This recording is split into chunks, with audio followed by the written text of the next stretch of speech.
another segment of Bella TV. I'm Madison and I am joined by the beautiful Crystal Hayslett. Crystal, how are you? I'm wonderful, Madison. How are you? Good. Thank you so much for being here. Thank you for having me. I'm excited. So, if you could just introduce yourself and tell us how you got started in the fashion industry and how that transitioned into your acting career.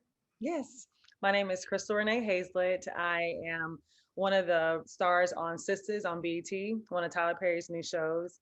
And I started in the fashion industry in 2012.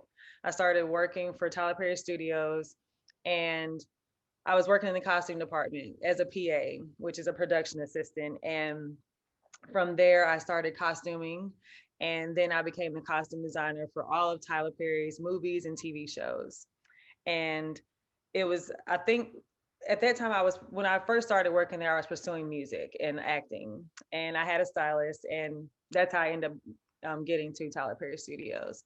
But it was from there that I started styling Tyler Perry himself. And then from styling Tyler, we were talking about this show that we could do, and Sisters ended up coming about, and that's how I began acting. So it kind of all just segued from one step to another. But that was 2012, 13, 14, 15, 16, 17, 18, 19, 20. It's an 8-year journey just to get to where I am now. So yeah, I started getting coffee and running errands, and now I'm starting on the TV show. Grew up. So, how did you go from what was it like for you to experience going from like a stylist to a star, like an actor? Um, I'm still getting used to it. It's crazy because every day now my following on Instagram is going up, and so many people are like they have so many questions, and they feel like they know you because they see you every week on TV. So it's kind of I'm still a little it's taking a while to get used to that because I'm not used to that much attention all the time. But from whenever I actually the first season of the show, I was still costume designing.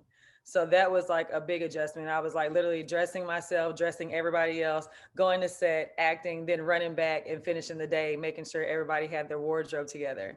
And it was hard because a lot of times, like if you and I were in a scene together, I would be checking to make sure your shirt was right or that your pants or your necklace was perfect because my mind is still in costume designer mode, but I would have to cut from that and really focus on Fatima. So I'm still like that even now that we're in season 2, but I'm not costume designing anymore. So I kind of let that go a little bit, but that hat still like comes in every now and then where I'm like, gotta take this off, just focus on acting. Yeah. So, but as far as just the stardom, it comes with the territory, and I'm just trying to just take it as it comes, remain humble, and enjoy it. Mhm. Yeah, Did you ever think of yourself as an actor when you were growing up? I did. The funny thing is, when I was 5 years old, I used to stand on my parents' fireplace and give acceptance speeches, like I was at an award show. Yeah, so this has been something that I've had dreamed about since I was a child, for sure. Yeah. So, what did you do during the pandemic? How did that affect all your work? In the beginning, I was cooking all the time, so I ended up gaining weight because all I was doing was cooking, cleaning, and eating. And once I realized I couldn't fit my clothes, I started working out. So I went and bought all this like workout equipment, and I was in the house working out every day, doing the no gym, no problem motto. So I got a Peloton, so I was riding that every day. A lot of fun. I actually rode that today. I love that thing. But it was a moment I think where I kind of hit a wall, after just sitting in the house for I think after 30 days of sitting in the house, I really was like, okay, like it was cool at first, like just being able to be at home and because I work so much that usually with production, you're gone from your house at least 17 hours a day. So like Mhm. you literally just come home to lay your head down and get right back up, go to work. So it was fun to actually be home and enjoy my house. But after day 30, I was like, okay, the walls are starting to close in. And I think at that time, that's when I started to realize there were so many things that I could actually utilize this time for. So I started reading more. I actually wrote a script for a TV show. Like I just started being creative and doing different things like that. And I was also rehearsing because we had gotten the scripts for Sistas in March. So at that time, we started rehearsing through Zoom calls, just like we're on now. I would call my friends in LA and we would rehearse our scenes together, which actually helped. Once we got to set, we were like, we knew it like the back of our hand. But I think the most important thing was during this time, I was able to focus on things that kind of fall by the wayside with the normal hustle and bustle of our everyday life. They were like, oh, I'll get to that tomorrow. I actually had time to really focus on those things. Yeah, especially with you doing being an actor and costume designer, you actually had to like sit down, Yeah, not it was do crazy. Like there was days where I'm like, I didn't know which way I was going.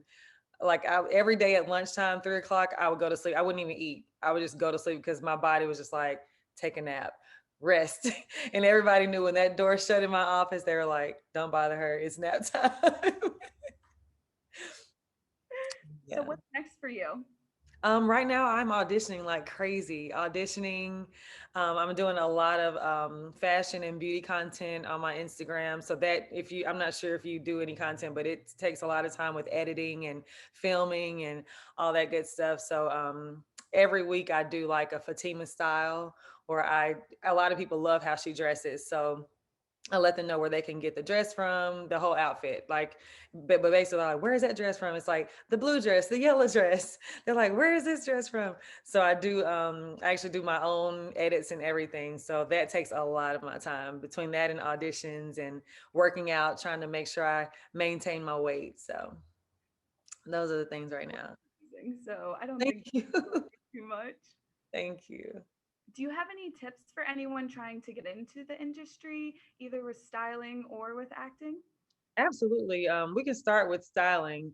A lot of people go to school for it. I wasn't one of those people, but I'm a firm believer that if it's something that you want to do, and if that's what your passion is, go to school for it to really learn everything you can learn about it.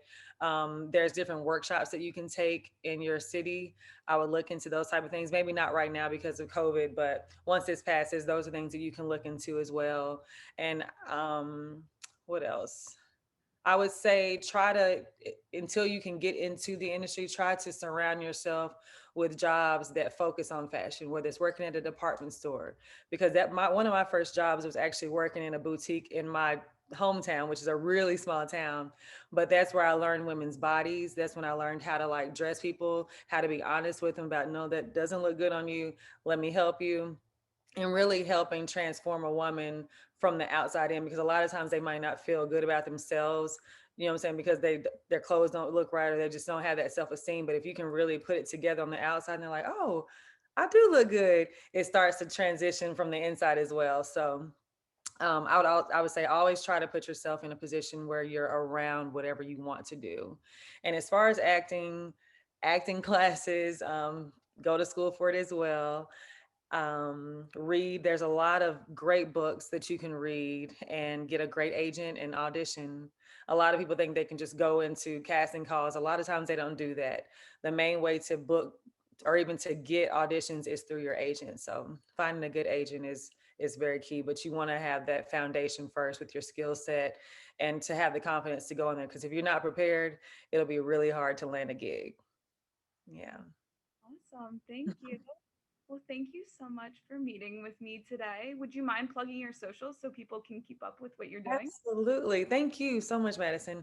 You can find me on Instagram at LUV Crystal Renee. And then on Twitter, it is I am Crystal Renee. And on Facebook, it's just Crystal Renee. And you can also check out my website. It's crystalrenehayslett.com. Thank you so much.